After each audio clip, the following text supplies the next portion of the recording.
For today's video mga kapatid at kapanalig sa panin Diyos, ating saksihan at ating panuurin at magbibigay tayo ng komento tungkol sa isang sikat na pastor ngayon o nag-claim na apostle ni Jesus Christ sa Negros Oriental ng pangalan ay Joey Tibes, sapagkat kaya niya pong pagalingin ang mayroong karamdaman at kaya niya pong gawin wine ang tubig. Panoorin natin ang kanyang mga video at ano nga ba ang matutunan natin dito sa kanyang mga video. At the same time, totoo kaya na siya ay isang apostle ni Jesucristo o impostor na nagpapanggap lamang na alagad ng Panginoong Diyos? Kaya tapusin mo hanggang dulo para malaman mo ang katotohanan.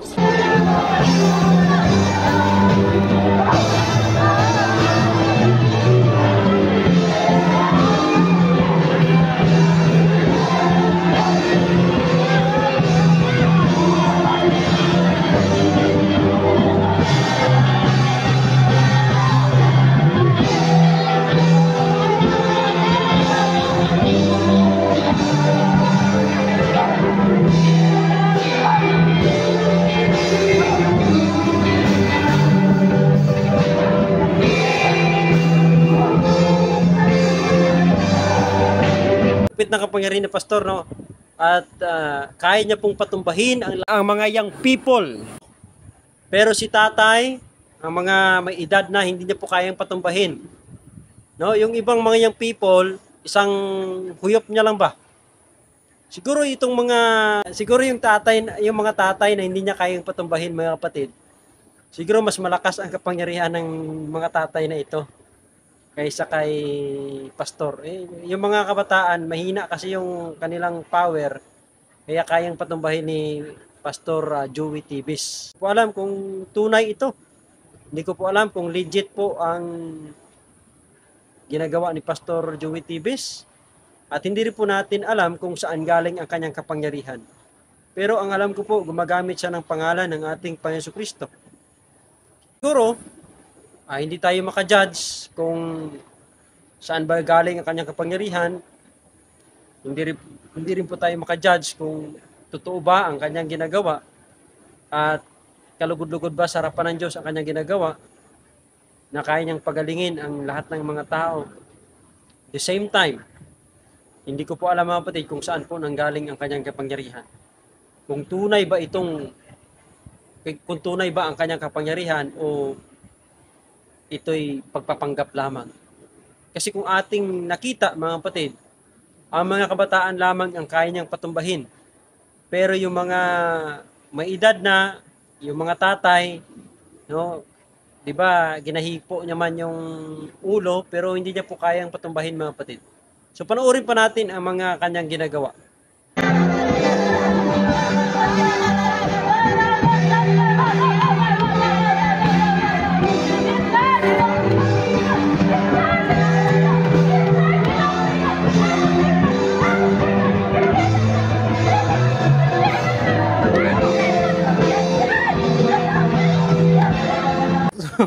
Kung ating napansin, mga kapatid, no? Meron po silang speaking tongues, no? Napakalupit, no? Ang Bible kasi nagtuturo sa atin, pag sinabi natin kasing speaking of tongues or speak, ang Greek word niyan, mga kapatid, is glossa. No, pag-aralan mo ang word na glossa means other language. So hindi po ganun yung tinuturo sa atin ng Biblia na mag-speak of tongues ka, no? Sasabi ka dyan na hindi naunawaan. Sabi nila, ano daw yan, ay lingwahe ng mga anghel. No? Pero ang mga anghel po, nagpakita sa kay Maria, nagpakita kay Joseph through dreams, at nagpakita sa mga prophet, maintindihan naman yung kanilang sinasabi, mga kapatid. So, maliwanag, mga kapatid, na ang speaking of tongues na tinuturo sa atin ng Biblia, speak of other language po yan. Example, nag-speak ako ng Spanish o Koreano na lingwahe. So yan po ang ibig sabihin ng speaking of tongues or word na glossa or speaking of other language. Kaya ang mga apostle during the times ang napuspos sila sang balaan ng espiritu, they speak glossa, they speak other language. Kaya naintindihan po yan ng mga tao nung nag-preach sila ni Apostol Pedro sa time of Pentecost. Hindi po, mga kapatid, hindi po ganon yung speaking of tongues na tuturo sa atin ng Biblia. Yan po ay hindi po yan maintindihan, mga kapatid. So pag ikaw mapuspos ka ng banal na espiritu, hindi ka rin po malipong, hindi ka rin po himatayin. Sila, mga kapatid, hinihimatay.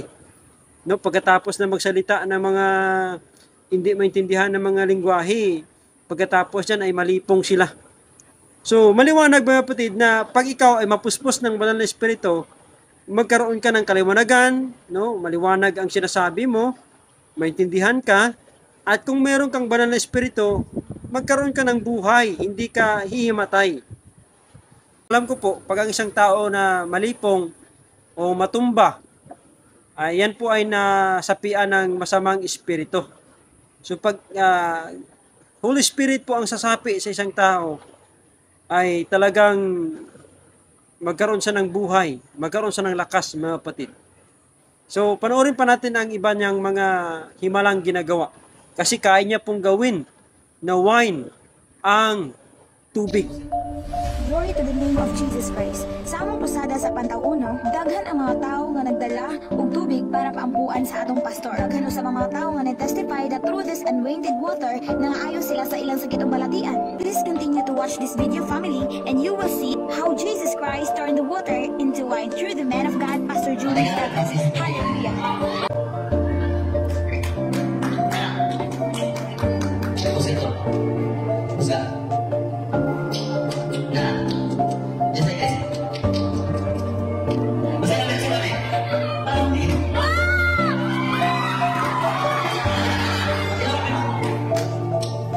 Kung natin napansin ang video, mga kaibigan, no, ginprihan ni Pastor Joey ang tubig at naging wine. Hindi ko po alam kung tunay kasi hindi po ako nakasaksi doon eh.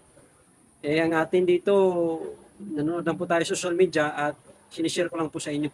So hindi natin alam kung tunay yon na talagang wine talaga yon. At hindi ko po alam kung kasabwat na yung babae na nag-inom ng tubig na yun. Kasi hanggang 4 minutes lang po ang video nila. Hindi po buong video pinakita eh. At ang babae lang na ito ang pinainom ng tubig. At in-interview niya pa yung babae at sabi niya, anong lasa? Sabi naman pa, wow, sarap, tamis. Yun, napatunayan na makapangyarihan talaga si Pastor Joey Tibis. Kasi nga, pati tubig, kaya niya pong gawing wine. Panoorin pa natin ang sunod niyang mga video.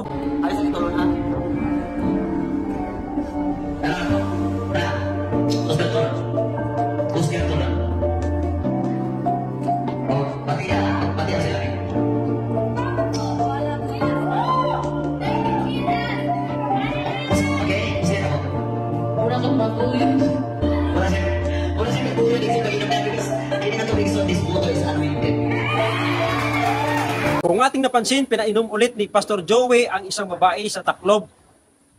Binuhusan niya yung taklob at saka pinainom sa babae.